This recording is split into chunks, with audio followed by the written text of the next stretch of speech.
This video features an excerpt about the ancient Greek goddess Artemis of Ephesus and the Amazons from a 1912 dissertation entitled Religious Cults Associated with the Amazons by Florence Mary Bennett. Ephesian Artemis.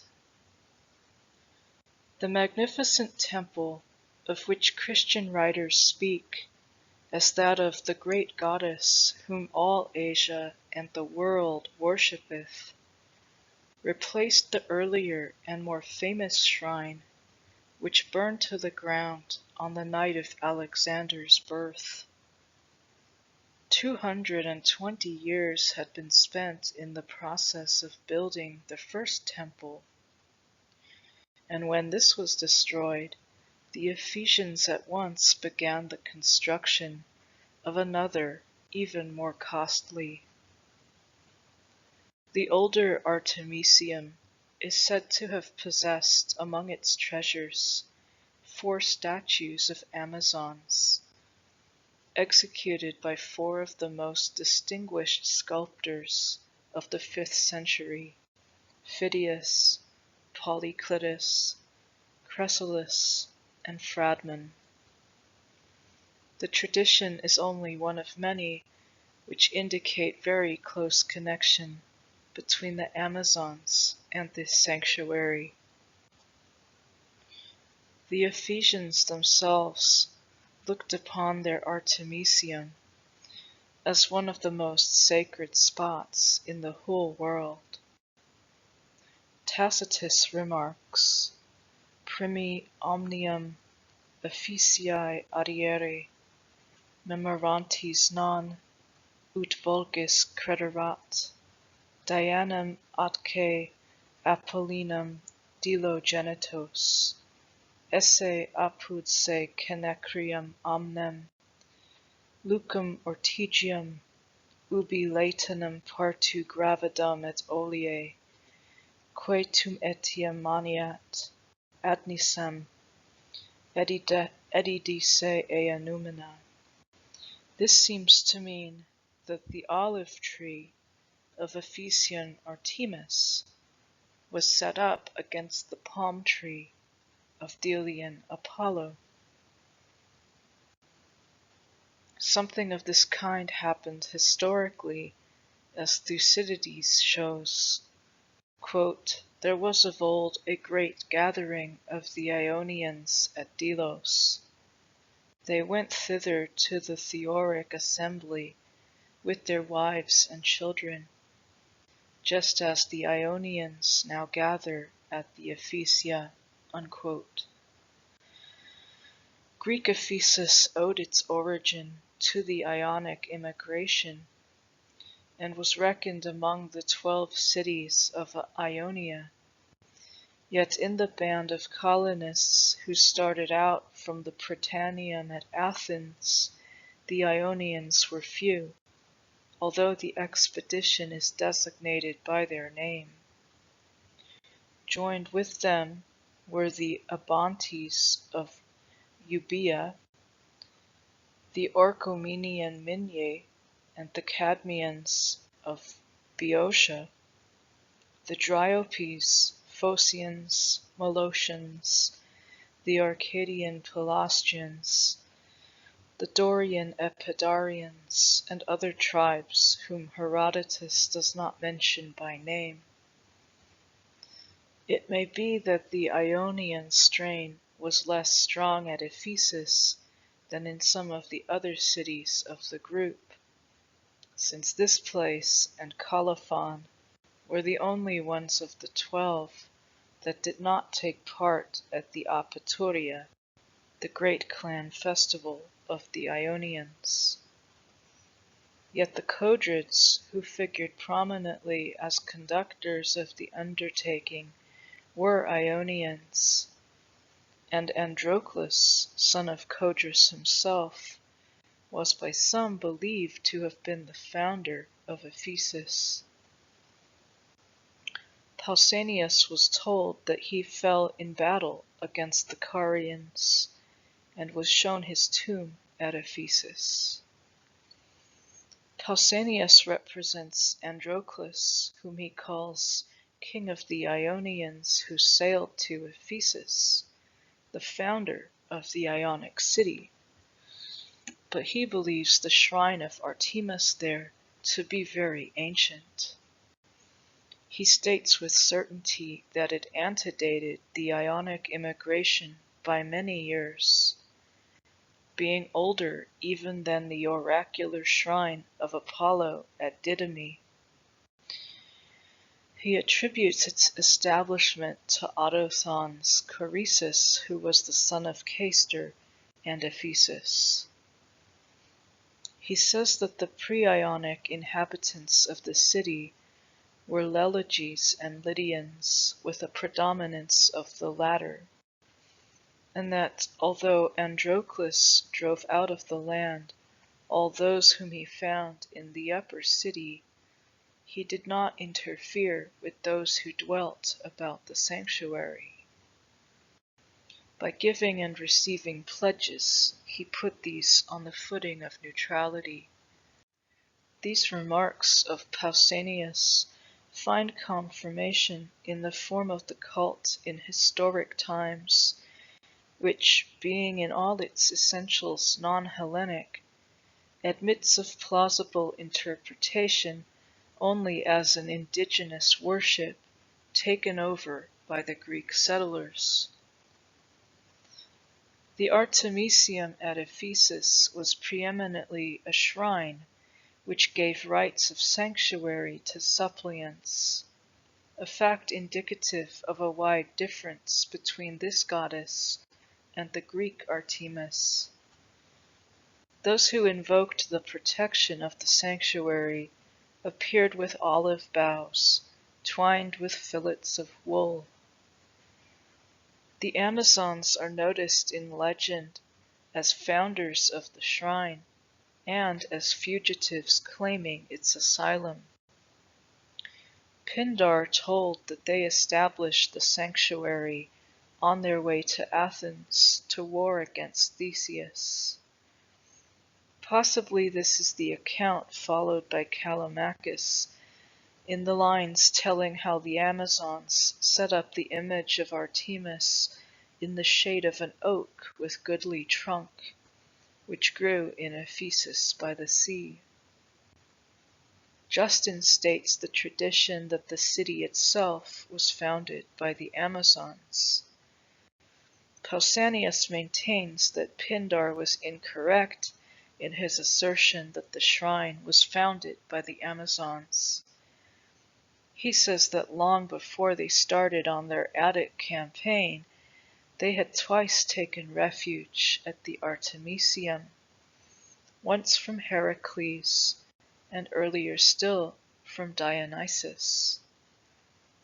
Tacitus, continuing his quotation of claims put forward by the Ephesians themselves, says mox liberum patrum, bello victorum, supplicibus Amazonum, quae autem incederant ignovice, auctum hinc concessu Hercules, cum Lydia poteriter ceremonium templo. According to this, the Amazons inaugurated the custom of seeking asylum at the Artemisium, and to them therefore was due the conspicuous part which the shrine played as a place of sanctuary. It is reasonable to infer from these various sources that in the holy records and traditions of the Ephesian temple, the Amazons were prominent.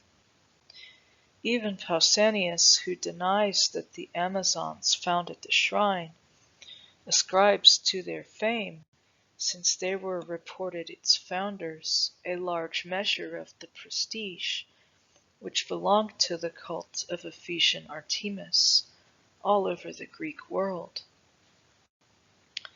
He mentions this first in his list of reasons for the great reputation of the shrine, placing it on a par with the extreme antiquity of the sanctuary. Secondary to these two, he mentions the wealth and influence of the city and the epiphany of the goddess there.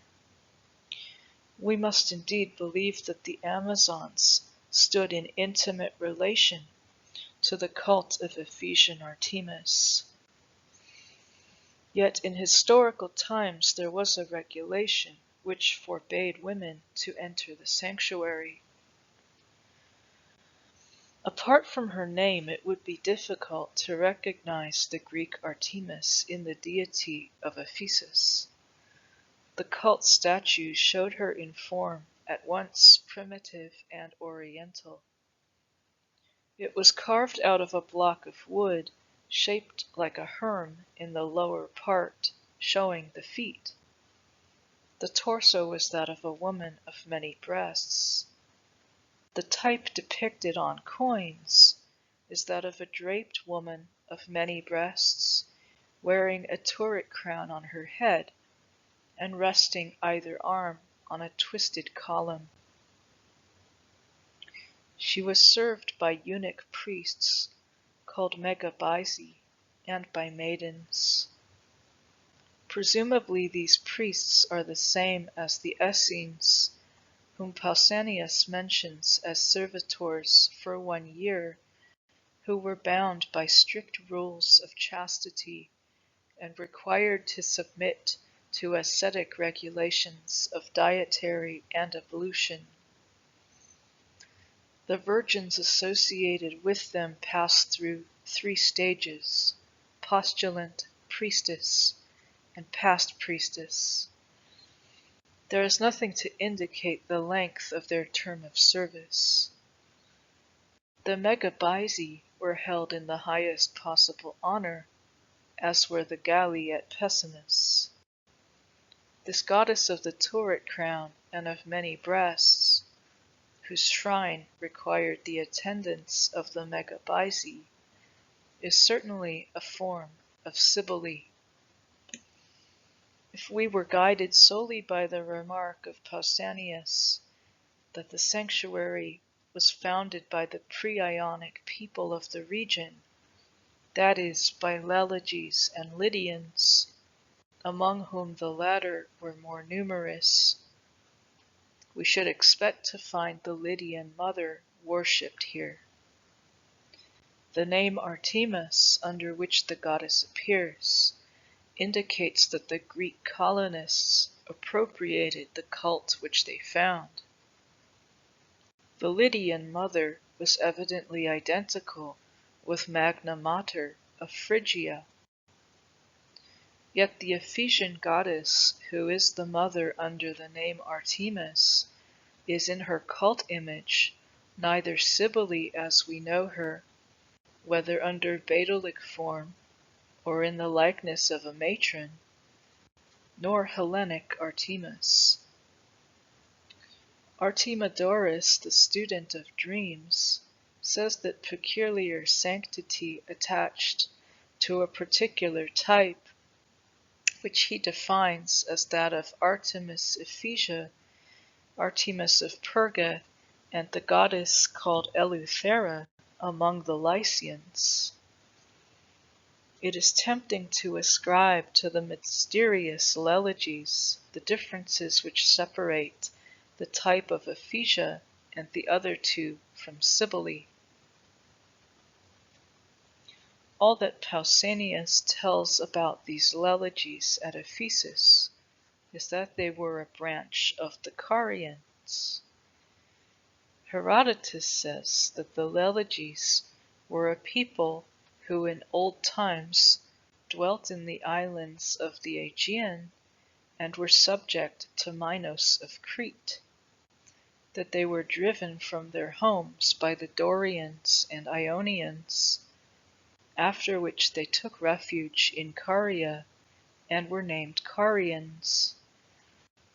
It seems reasonable to give weight to the remarks of Herodotus on this subject, since he was a Carian-born Ionian.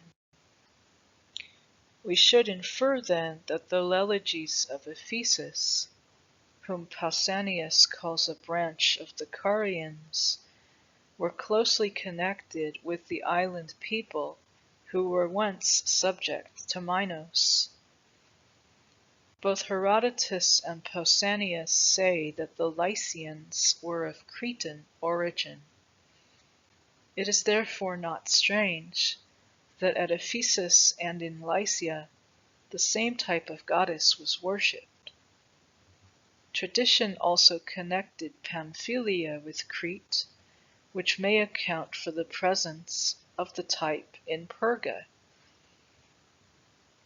An inscription which dates probably from about the 3rd century BC gives direct evidence of association between Crete and Ephesian Artemis. It is the dedication of a votive offering. Quote, "To the healer of diseases, to Apollo, giver of light to mortals.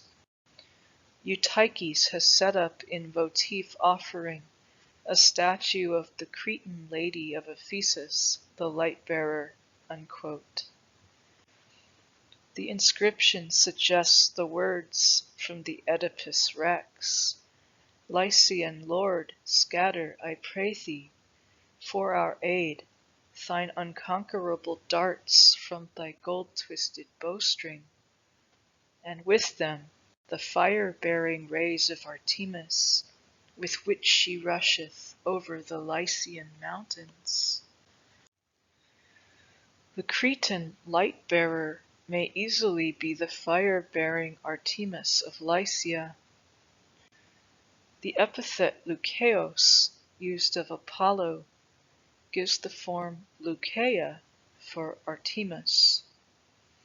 An Artemis by this name was worshipped at Troezen.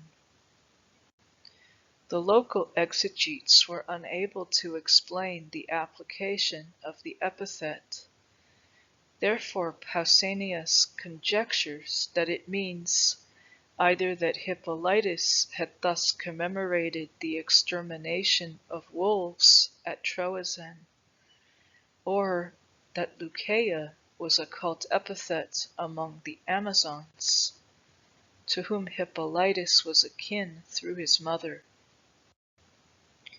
It seems highly probable that Artemis Leukeia was the goddess of Ephesus, Perga, and Lycia, who was known as the Cretan Lady of Ephesus. Eleuthera, the special name by which this Artemis was worshipped among the Lycians, suggests Ariadne, whom Ovid calls Libera. The name belongs to her as the wife of Dionysus in Crete. Dionysus appears in the legends of the Artemisium as one of the foes of the Amazons, who drove them to this asylum. Perhaps the idea of hostility on his part is to be explained by the rites in his honor at the annual festival of the Scieria at Alea. These required that women should be scourged at his altar. In this there is reminiscence of the Egyptian mournings for Osiris, which were marked with practices of self-affliction, and Osiris suggests Attis, the companion of the Asiatic mother. There is no reason to doubt that Dionysus was closely connected with Cybele. The musical system by which his worship was characterized was Phrygian, and Euripides in his Bacchae completely identifies his rites with those of the mother. We hear also of men who marched in procession at his festivals with cymbals and tambourines. Considering the fact that at Ephesus and at Pessinus there were eunuch priests, also that Euripides depicts Dionysus as a womanish person who forces Pentheus to assume woman's garments, that elsewhere the god is called man and woman, and in addition to this that there was a legend that he received women's attire from Rhea at Cybele, there is a strong presumption in favor of the hypothesis that Dionysus touches the cult of the Great Mother and that of Ephesian Artemis in some way associated with the strange Oriental idea of confusion of sex. If this interpretation is correct, it probably applies also to the rites of Ariadne, for at Athens in the feast of the Oschophoria, 2 youths dressed as women conducted a chorus in honor of Dionysus and Ariadne. The Ephesian legend of Heracles and the Amazons probably indicates a connection between the cult of Ephesian Artemis and that of the Lydian Heracles. This cult of Heracles is reflected in Greek legend as the adventure of the hero at the court of Omphale. The story runs thus. Heracles was compelled to submit to slavery to this Lydian queen in order that he might recover from the madness which punished him for his murder of Eurytus. Omphale, who was daughter of Dardanus and widow of Timolus, became enamored of her captive and married him. He gave up to her his weapons and received in return woman's dress and a distaff. He is represented sitting among the maidens and allowing the queen to beat him with her sandals whenever he has erred in spinning. The names Dardanus and Timolus suggests the former Mount Ida and Samothrace, the latter Lydia. It is noteworthy that Pausanias identifies this Oriental Heracles with the Idaean dactyl of that name. Omphale is presumably Magna Mater, and probably the detail of the gift of the weapons to her points to the fact that this goddess was warlike and political in Asia Minor. In this legend, as also in that which connects the Amazons with Dionysus, there appears the peculiar Asiatic idea of sex confusion. Granted a close connection between the Oriental Heracles and the Amazons at Ephesus, the supposition does not seem audacious that the most widely spread of all the Hellenic traditions concerning the Amazons, that of the attack by Heracles on Themyscira, owed its origin to a cult saga typified by that of Ephesus. To summarize, there was close connection between the Amazons and Ephesian Artemis, a type of the mother showing Cretan-Lycian affiliations. Their place in the cult gave rise to the 2 local sagas, which emphasize the Oriental idea of sex confusion. Thank you for watching. Please like and share this video, hit the subscribe button, and feel free to ask me any question in the comment section below. Due to the sacred nature of these videos, I would prefer to keep them ad-free. Please help me to do that by clicking the Patreon link in the description box below and make a donation to this channel. Every dollar counts. Thank you for your support.